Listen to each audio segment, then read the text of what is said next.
for dinner how? The Bible in my church and you me a casa. The creamer. Fatu trim, messing you me a dime. A casa. You beat no money free mo. Na casa, we free more. A casa. Yes. And will be actual. The cream. And what they casa will be. Yes. Me mama kwaba once again, me nimse sa radio bia ehho eye. Aha DJ KA nyansa pobo modern ase obe subscribe na wo notification button no na wa press it na chese niema nyina nso etimi akoka mapa. Now yankwa nsem ni mu. Encheye na me de response bi edema Ghana sofo a wonom ekeka se eye di oman kasa to din wi asenwoma me de meti ya me si emfre ni wi asenwom no omo kan nsem fa ho ebobo artist bi din kra no tototo nkofo bi nyum kan nsem a enye edefa omo na abusua sa asemi edru Apostle Okoh Agyemang anim na in fact said the wesi bia blast asofo ni bi no e wo se ohwe Apostle so opeso obusa Ghana asofo eyenya atwomfo ne wo mu ne se kana ya no omotenem no enam just a emissary cry or say car na omotenem no ehimfo na eye or say microphone no omkata gumu no ehimfo na eye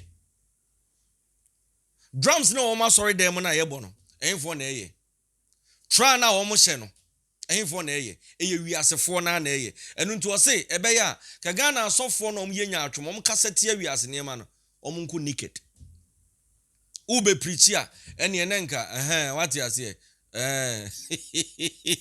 don nenka bo nim na chese ye ku ye nim nko a papa ne buafu adwa yie pa o se de ni nya atwomsem no ade ni nya atwomsem no and he made mention of some musicians being nyom in fact enu nti ama Apostle Okoh Agyemang say so ginana sorry them a live band yankwa kwan of fast so to amachi de nyom e wona sorry them kwan fa so to asebu amamfinyum e wona sorry dem owia wo kirem no abusa se anwumwei musi ewi asenyum ene mayira what you say onse me catch us enche and Daughters of Glorious Jesus e call UTV United Showbase program so e ko ka se o omo de omo wo ho a in fact omo timi enjoy the Korean cheese da match the days do hinebe kisses any ade e ma sofu kofi oduro ebufu pa dina na sorry dem blast omo tie na nyasem ketwa sorry man is ye tie daddy Apostle Okoh Agyemang say munyai de moye no munyai sa hypocrisy no munyai sa ansem no munam abonte a moto bread di o se bread na hemfo na eye eye question wo busa anya me na make Apostle Okoh Agyemang ena ebusa sa question me mpese me kasa bebre yenko na yenko hwe Apostle Okoh Agyemang ne nsem a ode atu dwa e wona sorry dem abra na o preachi se Ghana asofo bi ewum enya atwomfo na enamom so enenne ama sorry no enye nkofo bi akono so mo be kwa sorry no because ensem ekoso wa sorry dem no in fact ano eden pa mum yenko ne yenko hwe Apostle Okoh Agyemang video a waye edia blast asofo no yenko asofo de na how the Bible in my church and yamam and you me a casa the creamer fatu trim messing you me a dime a casa you beat no money free mo na casa we free mo a casa yes and will be actual the cream and what they casa will be yes would you how one then read them no and actually what doing now you want to say jama and you read them don't I had the full be oboa and you me a casa according to the Bible no Bible bodini say we are senyum there be other for so focus we are senyum dia any person be say Christopher question say a Christopher I find a toilet wo Christian toilet ibini munyi the word we are seeing free anum kasa na me kasa mi njawe twi kasa mu no yenka bodamfo dodo but yakafo na amanaka me hu bodamfo bi wa ho me hu bodamfo bi wa ho kasa ka yanum yetabonam ni singular hallelujah amen but eno ka bodamfo bi gitum me hu papa me bodamfo bi wa ha me hu papa bodamfo bi wa ha but bodam ni ye was singular ye was plural ye was dodo ye was biako kabia dodo kabia but ya kama na kan no e mo bi ka bodamfo ma wa fa no hu no wa fa no ayeden sa na wiase force ya kama na di ayeden atonkrofo trim Bible wa mention wiase for Bible both English and Twi tie ni e Twi ni kan say agyinifo and anyone and India.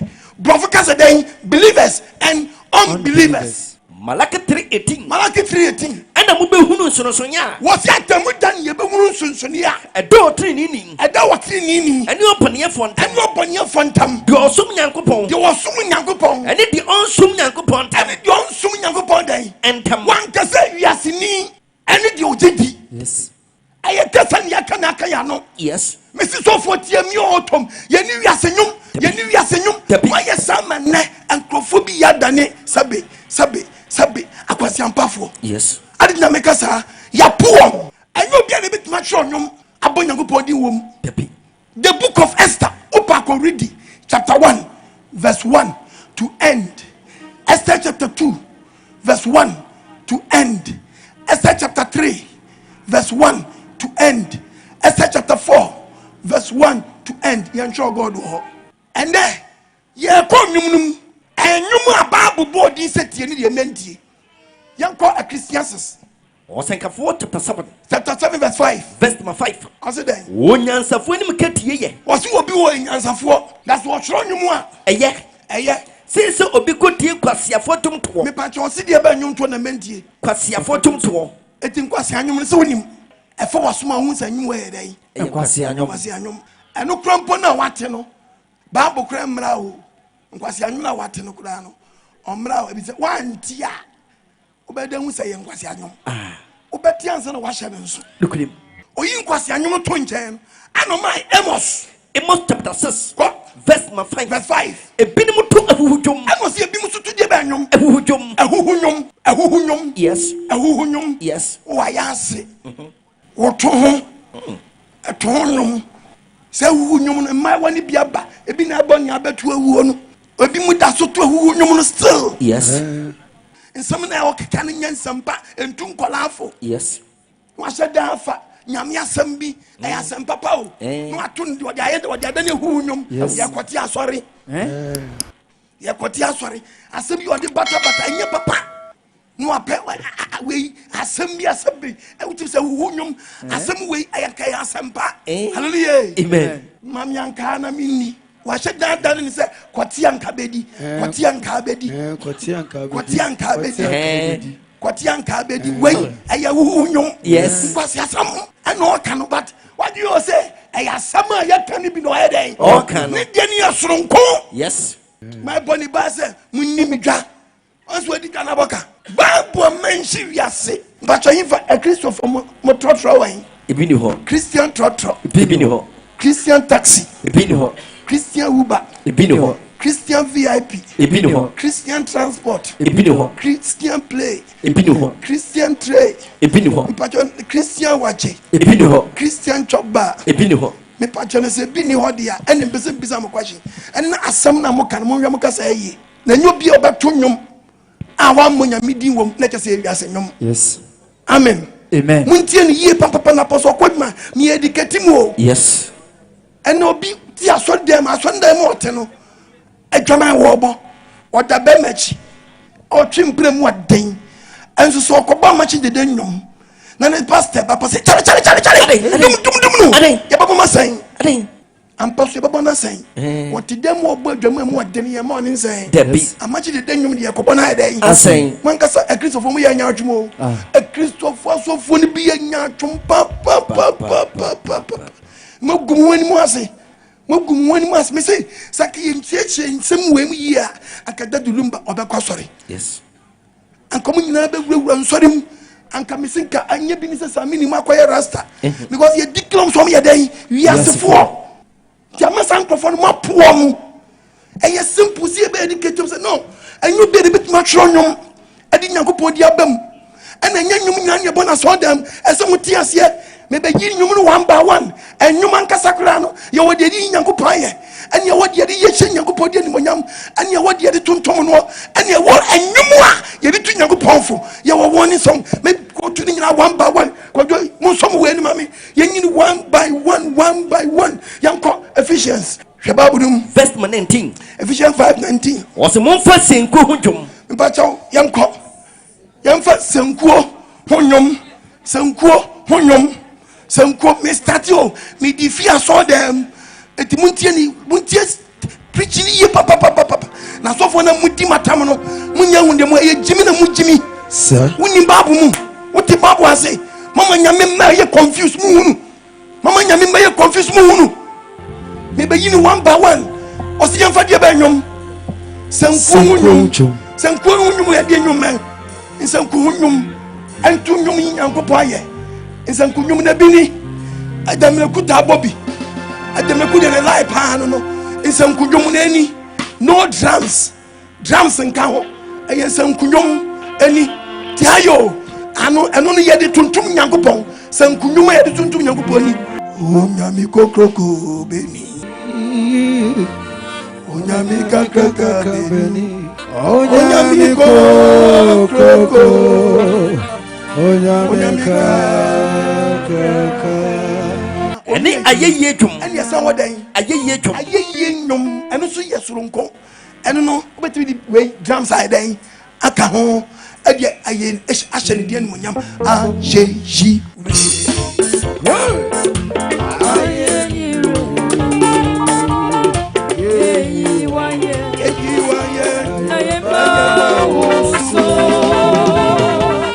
ɛne huhum nwom yɛde kasa kyerɛ yɛ ho wɔyɛ huhum nwom no deɛ ɛnkɔma nyankopɔn na wode kasa kyerɛ wo nua tie ne yo ɛnwumi hɔ no yɛto asɔre dɛm ɛnkɔma papa no ɛkɔ direct to your member your friend hallelujah ɛkɔ di ma member bi ɛkɔ di ma obi saa nsɛm wei ɛyɛ nwom o but obi bɛka so wɔto ɛnyɛ mpaabɔ mu nwom ɛyɛ nwom a wode kyekye obi werɛ o kristoni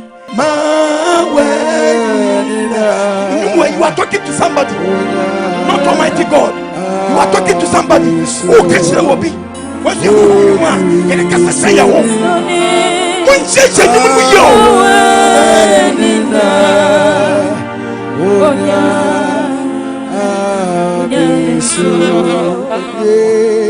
Bible Chronos and say, you want no more. A warning song. Yes.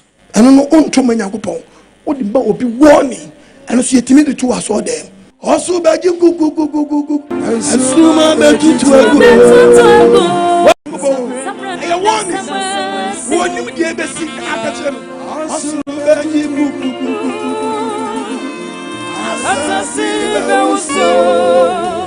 Also, for church and you. The Magas and Geimii. Mama members are confused. To come Bible now. You read the Bible. You read Ezekiel chapter 20. 26. Ezekiel 22 verse number 26. Verse 26. So for women manaso. Was so for woman you go Nyankopɔn manaso. Oguma kunkudi won fi. So for kwasiafo no. Abi ma ya difo ni bi masa. Omo dia mo. De muni owo nkom hye. Mo bo dam papa. Yes. Woman in sura kunkun de. Muntimi cheche babu nu. Ene de anya kunkun de. Mama mesini wa de kunkun. Won kira ade ho tie. Won kira ade ho tie. Ene de ho tie mu so. Tamu dan. So mama mesini wa de kunkun ni ade anya kunkun tam so so. Ma kani na dan. Abom ama say wiase dan. Yeah. Mama members stay confused. Kristo ni mu nwotie. Wo ko so obi boy me wa ba wiase nyom. Ye wonwom e futuo. Wa mo Nyankopɔn di wo ma no nkyese Kristo ni wutie e pomfom so. Eti amase say ni ewiase ma chemienu Ghana your gospel artists and no mafa secular for no frankofo bi so omo do ye wiase for omo ya mo ya da ne wiase for so ampa ama Christian start ye rasta rasta so ya no atwase no je bieto na pampa ma sa nyope Ghana so ano tema boys no be show no krekro mo hwam yes say ya si apo mo bra mo ti say ya and no mo nam na mra ne ko twi babre man no mo so je wata Ati Palago Sokoto Toyota. Guy Bokiti Apa. Yeah, I did like we Congo. Enkumbutus. Yes, man, blow. A chick Nelly. A chicky blow. Ankwana be that. Guy who take your baby to bed. If your uncle take your baby to bed. Tete latte tree. Obey you. Baby. What did the son boy and accident I did? Uncle educating one. Two forces uncle for a mom come on Basoria. Also for. Or the Numbia Baba when him say papa, GT mame. Yes. Bibi wo mo enye. Eni munyi mfira na so fo wo so nyame adom wo sra no. Wa che say na ka wo kan ni say ya. Anka beboa. But mo pese mo gospel nko ne antro. Ha! Na wo the book wo ti wo ni nya gospel. Matthew, Mark, Luke, John, and you find the 4 gospels. Nyanu kroba bi won mo, hallelujah. Amen. And some no, hallelujah. Amen. Afutio. Yes. Afutio. Dukrim. Also for church mu. Yes. At yanko Old Testament. David in the bones and go first. Only Paul bones and go first for Bible. When David oko the book of Epistles Genesis. Yanko in the Paul bones and go first. Yanko Genesis chapter 4 verse 17. Genesis chapter 4. Verse number 21. Cause where? Ose na ada wo yaba. Ada wo yaba. One entomadam fo ne enwa wotena fo eja. Na ni nua di yuba. Na ni nua di yuba. One asankubofo nyina ne menhyenfo nyina eja. Ono ye insankubofo ne menhyenfo nyina dan. Eja. Ono di keyboard trumpet first. Ono di keyboard guitar. Ball keyboard. Ono yo mu nyina nti wo peg juntu. Obi odi keyboard keyboard first. About trumpet first. You ever say that? Tuba. You ever say? Tuba.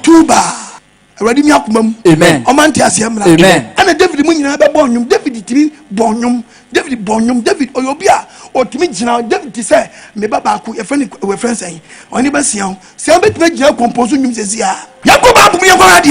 David Psalm 31 koso verse number 1. Psalm 31 verse 1. Epifia sabono. O se de yan. O hi David twino ahotoso odwom. Ahotoso nyum. Enwum a ye di ahotoso. Me ba first enwun ho nyum first. Yanwun ho nyum first. Yanko Psalms wa Psalm 32. Psalm 32 verse number 1. verse 1. Epifia sabono. Koso O hi David twino endwene ho dwom. Ocho de be enwum. Enwun ho nyum. Enwum we no. Wo di say enye ye. Nemu wo transe de dai. Wo de dwine wo ho. Eti ebi ni enwun ho nyum no. Ebi na na kwa amyampadu. Kwa amyampadu na na kwa amyampadu. Ono boss anyum no. We ya nyun ho nyum. We na me ye na asofo ni bi ntima no mudi matam no. Muna mudi matam ni na waji wa. Wonti ba was. We ya wiase no. We ya futu no. We ya futu no.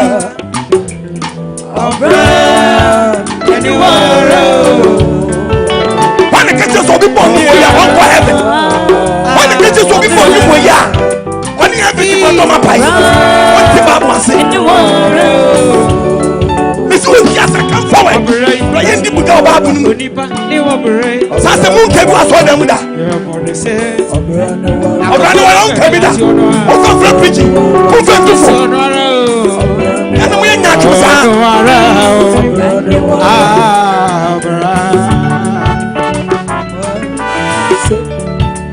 Ya bafura no wa ya toma bidi no Kwase seme no we se kwase seme no e ka me ye peni temo abi e medi mi wosu habra boy ma se na peni je we ya die bi e se obrei odi pani obrei abi obra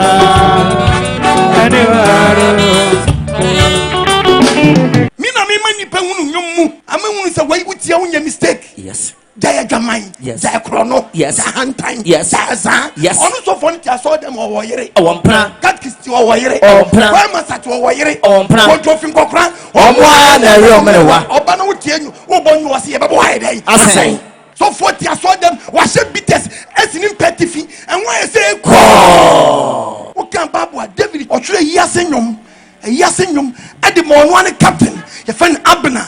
Ye nyom otwere no.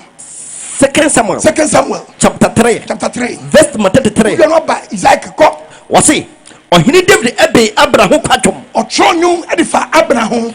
No okan say na nyuma no otu no otu sunu eso okan nyem oye mistake nya wo nyum no. Wasi awu Abner odwodwentwefo wo ne wawu. Odwodwentwefo wo. Anka ye tikire won sa e wo sam. Anyu no otwere ye no. Yes. Na kan kwa dawa. Uti sa o sunu no nyina no. No okan asam. Ye ni wiase nyum. Yes. Ne mo nkwase nyum. Bible say mentie. Eno cross utie ni first day unya mistake. Ana sabi uti trotrom ni eba. Ultimately, because can't know the if you not catch a driver, must have a dum. I want drink, want to scan, I want 10 a day. And Koto. You wunum, a wunum, Bible say, and it's me and tea. Yes. And was your futunium. Yes. Are you yenum? Yes. And I sing them. Yes. Hallelujah. Amen. I was here where yes so nyum. Ezekiel chapter 2. Ezekiel 2 verse number 10. Verse 10. Otire nwoma bi o manim. David, yen ya panyi Ezekiel so da na asuru bie ma no. Na watire nwoma no manim ne akire. Oba die Nyankopɔn kasa watire ehoma no mu. Emu ne akire. Watire emu ne akire. Watire mu ekwadwom. Kwadwom. Apinisie. Ani esudwom. Besi oba besi also auto gospel. Ta die besi ba na wana wa mu nya na chi nyina da as Ewak stadium. And why put me for a good book? No painting and no gone said where the fruit. Na original so autonomous at a yachan and shape out draw we shall not because Scooby Doo. Where would it to Yamenon? Who can't Baba Kawa some of Corinthians, 2 Corinthians chapter 3 verse 2. Money and clatter. Obi also to gospel. We a book. We a book kakraka. I had to kumam. Anka wono wakuma niaman who shegu TV so. I ni pe who can for show TV is not come here day. Who redo sister no more to and in a bra bona fadia day. Esse and the gospel artist our wine is Dobeshe Street. Dobeshe Street is why fini ha besni ha. Ni sire mu nyoyi na pe. Dobeshe sketch so dia wa say there be open day front, open day back, open day side, open day side. Adwamenti wonam no say na kashem na yefi na kashem na yefi na kashem. Adwamani ni say pacha. What the gospel? O kasi Nyankopɔn ne nkwasiafo na tunza didi wo. Wo fra mbachi de dey so wiase ni. Wonya papa sanko your church member anka sabre yi. Mu ye post anka mo de ne beto so. Yes. Crusade aso na machi de ko bi ni. Omo be crusade no bi hwa machi wonya dai. Na so for ko ye program on friend le we mu di o machi. Omo do omo ko crowd. Amen. Amen. Mo mpanya sasa mo nkasa nkyira wo. Wadi mi akumam. Mi si ye ni wiase nyom. Ampasi anyom na wu nyom na Bible se mi ye ntie. Yes. Oso for cheche mu ye. Yes. Me kyira nyom Psalm 12. Etifias was it there. Oh, he didn't return our recheche nyom. Hallelujah. Amen. Sa recheche nyom yi. Ye ni apanyi ya sapombo obi. Mi a me bra panyi Kofi Abraham bobi. Obetuma sabenya machi de recheche nyom na gua wodo. Obetumi abon gospel form. Obetumi abon a friend say a futuo lie. Eti recheche nyom bi ni ya saponde ni o ha woni sen.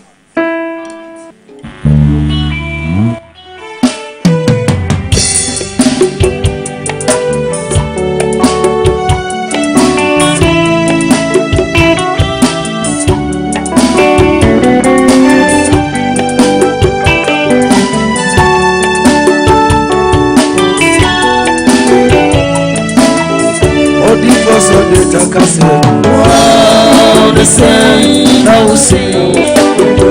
I'm on the same, no same.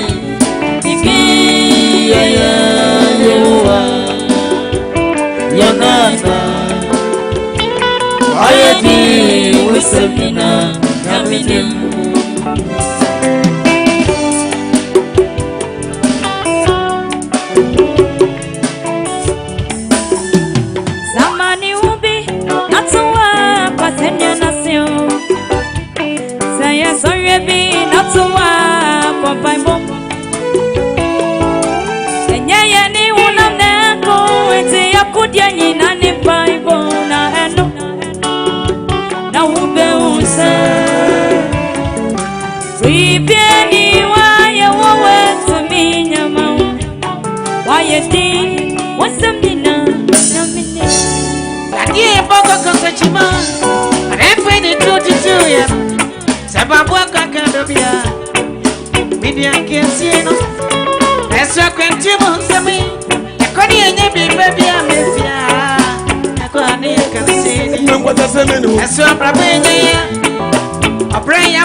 Monte Babu ase nyum go wo bebre. Psalm 16. Okay, Psalm 16 tie Bible. Oh, here David chro abebu odwom. David chro de be nyum. Abebu odwom. Ya wo nyum bi wa ye di bube. Eno nipa no oye panyini mintimi nyadan enkansi nanim etimi suro. Ebi na sebu amamfi. Obo sanwini bi. Sanwini obo ye fensan wey kana sanwini wey ebi mu na aka de ye. Say oboti ajare Lawrence. But no the one so am nti ajare. But enam so ofra ho ntumenti no ensem bi wo kan wo mu a wotin nyum na wotin sampa de obi. Wo de ti o kana wu na samfo ai. Kana wu na samfo ai. Eswe kana wu, rone kana wu. Kana wu na samfo ai. Anye mi ke monoko. Ke monoko sanye gonyo yeta. Fadika mutu, amochi fadika mutu. Fadika mutu, magana baza na de aushi. That's right. Yanko sisu yanko. Point 7 here. Betransi edi, ana metwene mi hu yase. Afedie twemfra mfono pete. Me konso na se me ko bizaya. Amonso kire se okonta fri ebugo.